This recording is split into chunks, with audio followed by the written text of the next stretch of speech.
to having hard conversation. What are these hard conversations? I think women will like me for this.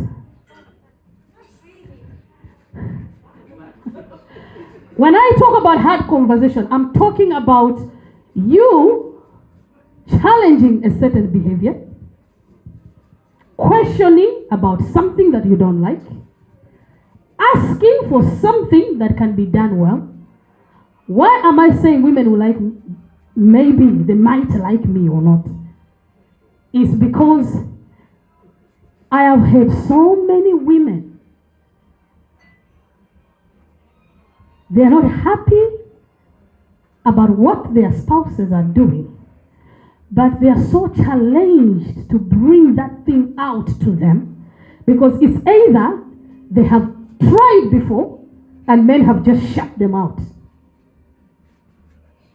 This could be a vice versa thing, but I'm just saying most of the people that I've heard, or else they have never tried, they're just dying inside because they're scared that if I ask him, he's going to tell me this relationship, this marriage is over. And most of the time, maybe, they have tried to say these things to them, to mention these things to them, but all they get is rebellion, resentment, and entanglement. Thank you, Mr. Sakai. An example of a hard talk. It could be repeated behaviors that your spouse, your partner is not happy with. Repeated behaviors we see in our children. Repeated behavior that children sees in us. And for you to gather the courage and go and confront them, it just takes you the whole world. You just don't know how you're going to do it. Because one, just by the experience you've had before, you just don't want to do it. But let me encourage you. It is good for you to do it. It doesn't matter what they've done. Are you hearing what I'm saying? Do it. And if you haven't done it, go and have a meeting with yourself again and go and do it. So you can bring the peace, because you're dying inside. The relationship is not getting better at all. It is looking like, but it is not a healthy relationship because you're dying inside. And the worst thing is because that person doesn't know that you're carrying that burden. It doesn't matter what they've done, whether they've cheated on you before, go and do it. You need this hard talk. Whether it's a certain behavior, as I'm talking about addictions. It could be maybe they're addicted to smoking, drinking, Bible, even Bible, yes. Because sometimes so-called Christians, they have no time for their spouses. Don't you know that tomorrow I'm preaching? Tomorrow comes, don't you know that tomorrow I'm preaching? Preaching to who now? Sunday is gone. Come Tuesday, don't you know that I'm preaching?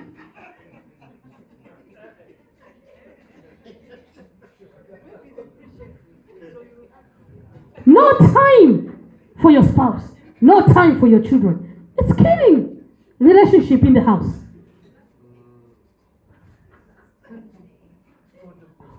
Are you with me?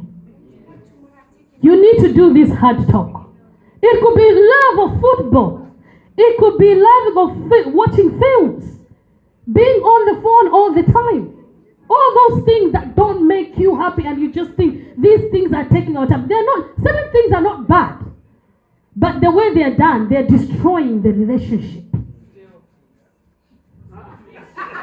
Going out with friends, doing them at the wrong time. Responsibility over the children. Because you're the wife, you're supposed to be doing this and you're supposed to be doing that. If you know that you're not happy about that, have a hard conversation with them. If you're a single person, they're asking you for something that you're not ready to do, have a hard conversation. Because when you have those conversations, that's when you really know, does this person really, really love me and care for me? Because I know most of the time, you're going to experience resentment. You're going to call your spouse, babe, there is something I want to talk about with you. And if they tell you, not today, please don't force it. Leave it. And even the language and the way you approach them matters. It matters. But if they say not today, don't just keep quiet. Give it 48 hours. Not more than that. Just 48 hours. Because that thing is eating you up, you know. It has been eating you up for years. Give them 48 hours. You remember I asked you for a talk? Leave it. Just leave it. I'm going there. Give it another 48 hours. Because you know why they're saying no. They already know what you're going to talk to them about. Some of them. They know it. Because maybe in those wolf ticket offering, you know those heat moments when you're just angry and you just say it? You've been saying it. So it hasn't been working that way. So you need to create a good environment. Create a good environment. And I know with that belief and prayer, one day that time will be created. So the 40 hours, 8 hours doesn't work, it will, at some point it will work. And when you are waiting, be nice to them. Stop offering the wolf tickets. Oh, I'm not going to cook for you. Oh, I'm not going to have sex with you. Oh, this. You start giving them rules. You're just wasting your time. Do your duties. As a man, do your duties. As a woman, do your duties. And when that time comes, whereby they give you that time for the hard talk, you have no right to blame them for what they're not doing right. Are you hearing what I'm saying? You have no right, because you're not going to change anything by blaming them. I've been telling you all these things for a very long period of time, but you haven't been changing. So why are you talking to them then? You have no right to shout at them. What you're trying to do is to change things. So be clear. Let your conversation be clean. Communicate purely. And hit the nail on the head. Start creating stories. Going round the circle. Stop crying. Because when you're crying, they don't know what you're crying about. You have called the person, and why are you crying? Sit them down, look at them in their eye and tell them, you know this football thing. I've got no problem with you watching football. And you know I like Arsenal. You're nice. Arsene Wenger, oh, I like that man. But you know, babe, I think this thing is taking most of your time. You understand? Stop going pointing finger. Oh, this football. That's why the anointing is going down. Who are you to tell me that the anointing is going down? What is to do with football and anointing? Is there any connection between football and anointing? So please, be sincere, be kind, be nice. And tell me if you're not going to get the results. So hard conversations are very important. Create them. Go and have a meeting with yourself and create them. So this brings me to relationship killers. We are embracing them in our relationships right now. Those relationship killers. What are these things? They're very tiny things that we can easily miss them, but very dangerous to our relationships. These are things like lying. You know, they say a little lie. There's nothing like a little lie. Men, speak the truth. The truth will set you free. Women, speak the truth. It will set you free. Don't lie. Even when I know most people lie because they are afraid. And let me tell you something. Whatever you're scared about, it's very easy for you to lose it. So you better speak the truth, and the truth will set you free. Tell them, my husband, I lied. My wife, I lied. And the wife asks, what kind of a lie? I cheat on you. Somebody saying, hey, hey. Men have to learn to say those things. Women, you have to learn to say those things.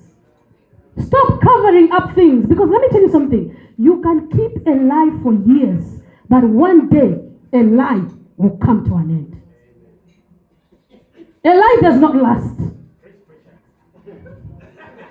So those are relationships killers. They kill relationships. Speak the truth. Because it will be up to the next person whether to leave or to stay.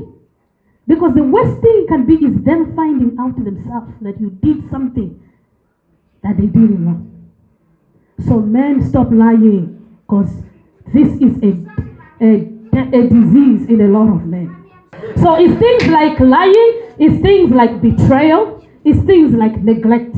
Neglect is also very dangerous. Most of the times in relationships, we do a lot of neglect. What we have to know is relationships are living thing. It's a living thing. A relationship is a living thing. So please, let's avoid these things. What I'm talking about here, dishonesty, abuse, all these are relationship killers. And one thing I just want to say on neglect, which I will jump into the needs of a man. I'll just talk about three things for each, and then I'll close with mistakes that men and women do. You know, Reverend talked about it earlier on. He talked about there are certain people that we relate with.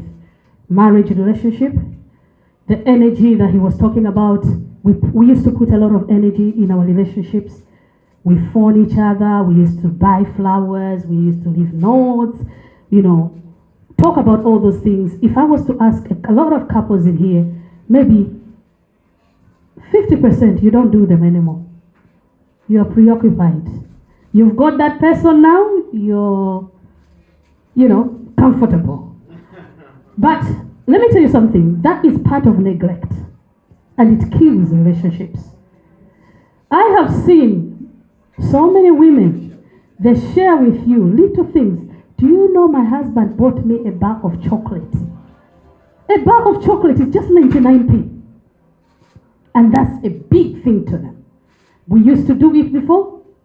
It does. My husband keep texting me. They're telling friends. You see, workplaces. That is something that we need to be doing. Let's keep up with what we used to do before. Everybody in dating, they show their energy, their power, and everything else. Once they get married, all that is going to be telling you, I've got children, I've got work, ministry is calling, that is happening, projects, assignments in school, you know when you're a teacher, you know when you're a nurse. But you were doing those things before you got married. It might be maybe 2 or 3 things you weren't doing. That is neglect. Go back to where you started. Start sending your spouses those messages, your children those messages. Start telling them you love them. Start telling them you're handsome, you're beautiful. Those things. Start saying those kind words and see if those relationships are not going to change.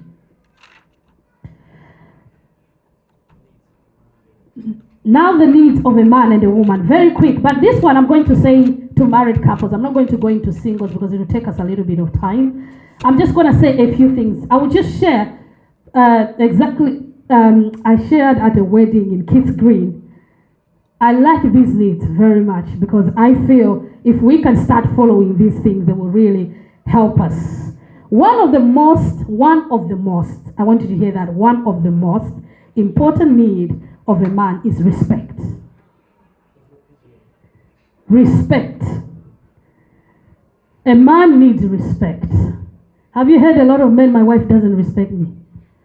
And when you ask them, what do you mean by that? The way they talk to me. And maybe those women have stopped respecting you. To them, it's an invisible punishment of what you did to them negatively. They used to respect you before, but now they've stopped. Why? Because you're doing something that they're not happy about. And that is wrong, women. The Bible says, I'll go to the Bible because I believe in the Bible. The Bible says respect your husbands. And it has no conditions to it. It doesn't say respect your husband when they're buying you a Jeep. No. Are you hearing what I'm saying, women? It doesn't say respect your husband when they're giving you 1,000 pounds every month. Or when they're dressing whatever you want them to dress, or when they're doing whatever you want. No. The Bible says respect your husband. So it doesn't matter in what condition they are. Whether they need MOT, whether they need changing the battery, whether they need an overhaul. If they are your husband, just respect them. And how do you respect your husband? You respect your husband by praising them, by holding them high, speaking highly about them. And there a wife is thinking, what are you talking about? There is nothing that I can praise them about. Because all they do is stab me at the back. Are you really sure, if I might ask, are you really sure there is nothing you can praise your husband about? Some of you have come here, you are not drivers. Who was driving? Tell me. The same man that you're hurting about was driving you. Are you telling me you can't praise him? Would you have gone into that condition in your high heels and your hair? Do. Are you telling me? I don't want to go deeper.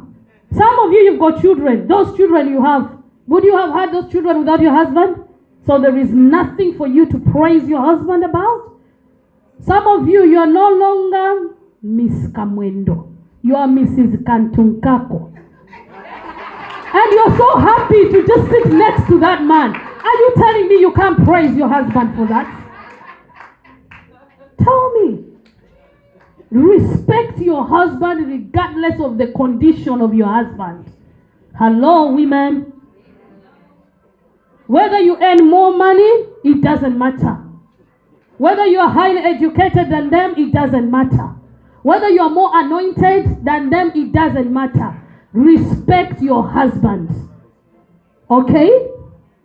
So, you speak highly. Whether they had cheated on you before, you still call them a husband, respect them. Are you hearing what I'm saying? Because the fact that you still have them in your life, they're still your husband. So respect them.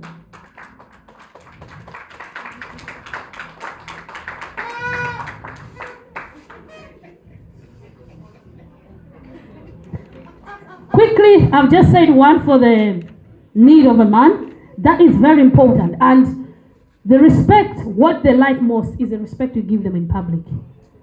Don't demean your husband in public. Let's try and do it. I am learning also.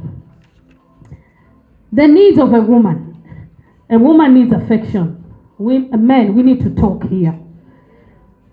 Most men, they don't know how to demonstrate affection.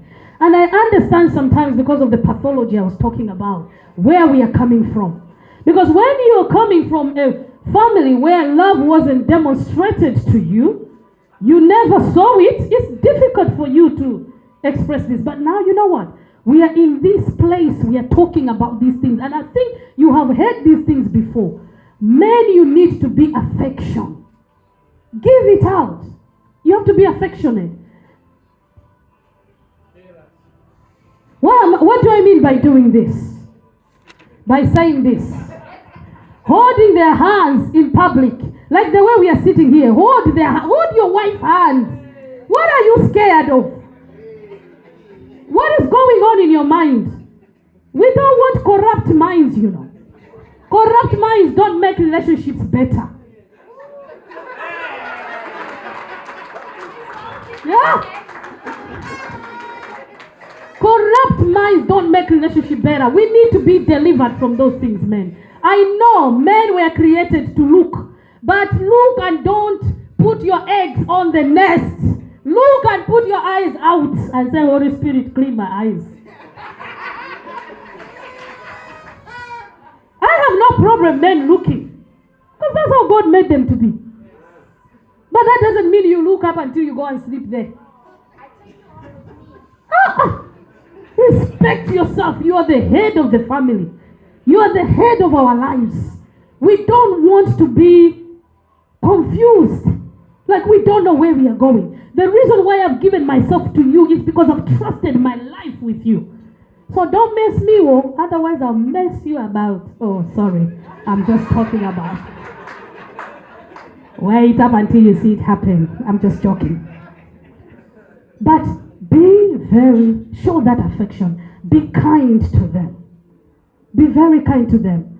The Bible tells us these people are weaker vessels. Kiss them in front of your old girlfriend. Some of you, when you see those exes, that's when you'll be going like this. Hey, I thought we came from home together. Some of you will be jumping from one place to another like an ostrich. Behave yourself now. In front of your old girlfriend, kiss your wife. Mwah, my wife, I love you.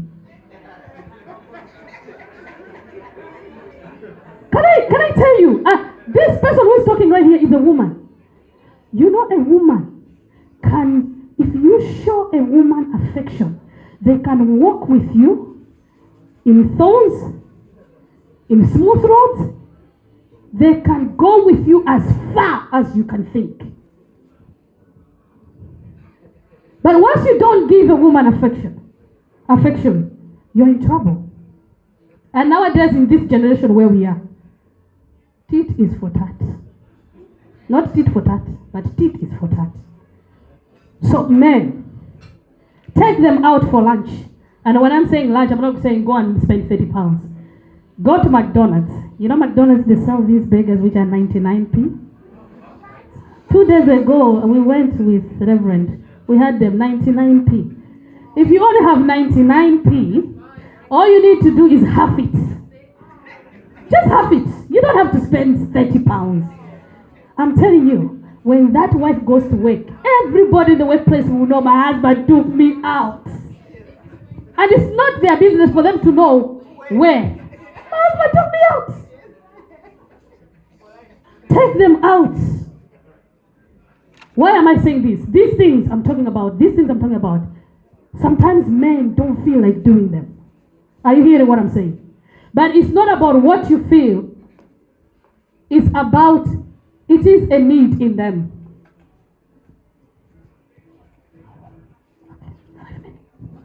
It is a need in them. Let me give an example. You know the cars that you were driving that brought you here? Some of you, before you brought the cars here, you had to go and give them fuel, isn't it? Put fuel in your cars. Because you knew that it was a need for a car to take you from home to this place. But to you, it's not a need. It's a need for the car. So these things I'm talking about is a need for your wives. They are needs for your husband. You might not feel like doing them. You might not feel like, let me go that far, but you have to do it so these relationships can actually get better. Lastly, what are the mistakes? I'm just going to say 3 mistakes. Some of the mistakes that men do. Shall I start with men? Just 3 mistakes. It's not everything, but I'm just saying some. One of it, I spoke about it already. Men fail to tell the truth. Most men fail to say the truth. They like sugarcoating information, distorting it, covering things up. And the more you do that, the more you make things worse. And men has also a tendency of when they are confronted with an issue, they walk away, they bang doors, they speak loud, they shout. To them, maybe in their mind, they think if I start roaring, this woman will run. Not the woman of 21st century, unfortunately. Because when you start roaring, they will roar.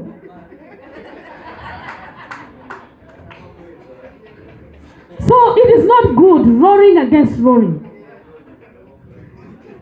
So a decent man will sit there. Yeah, that's what I'm talking about. They will hit their wives.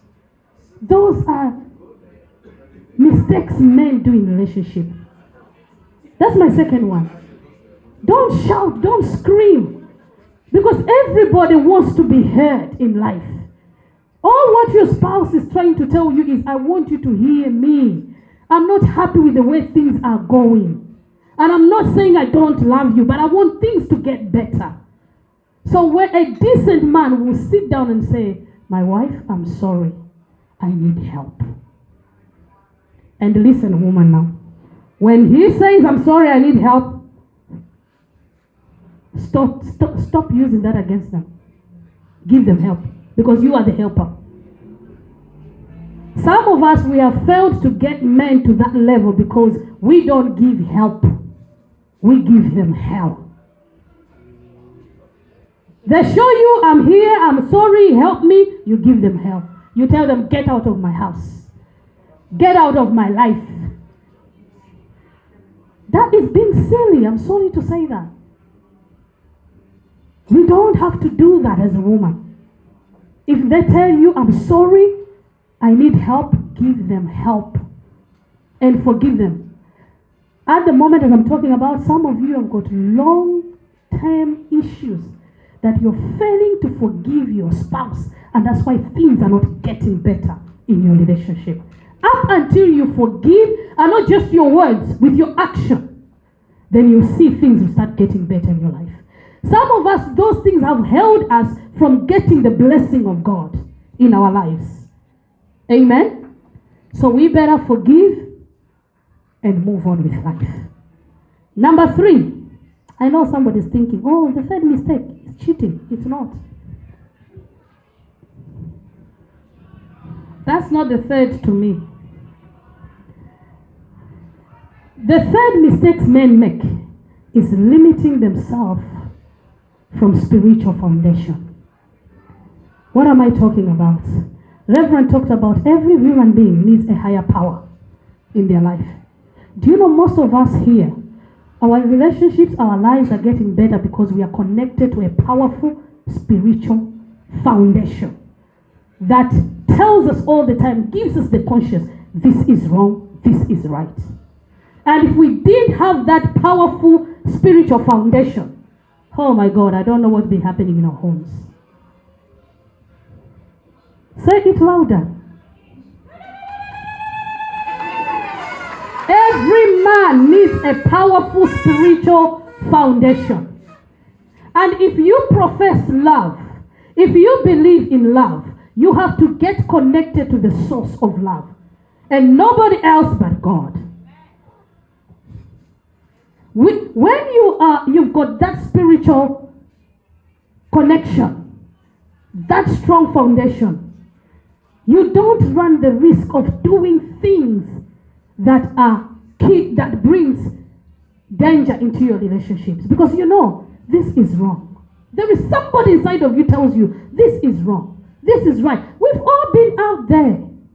I always tell people, I said, if I never got connected to this spiritual foundation, by now I would have been in Broad Street. But it doesn't help. It doesn't help. So men, because you're leaders, you're heads, you are our fathers, you're our covering, we need you to find a strong spiritual foundation. And those are the agreements we need to bring up in our relationship. Who are we going to get connected to? Who is going to be more powerful than all of us too? Because sometimes we don't have those things in our houses, in our relationship. That's why we have got a lot of trouble. You need to agree these things. Are we going to be going to church? Which spiritual power are we going to be under? Who is our covering? So to me, that's the third mistake men do. Because once you have that connection, it helps you not to run a risk of doing wrong things in your relationship. Lastly, women. Number one, women don't ask for what they want and need most of the times. They assume that their spouses, their friends, their children are doing a guess in their mind. Women, learn to ask for what you want. Stop just keeping quiet and lying that you have a husband and you're happy. It's not taking you anywhere. Are you hearing me, women? Start talking and talking nicely. And if you have issues that are still burning inside of you, go and have a meeting with yourself and have that conversation with the next person. Stop dying. You don't have to. You deserve to be happy. Number two, I'll close. Women, the second thing is women, another mistake they make is they fail to see their husbands the way they are, or they fail to see their spouses the way they are. They want their spouses to be how they think in their mind, and that is not true. As I said earlier on, we are all in a transition, we are all learning.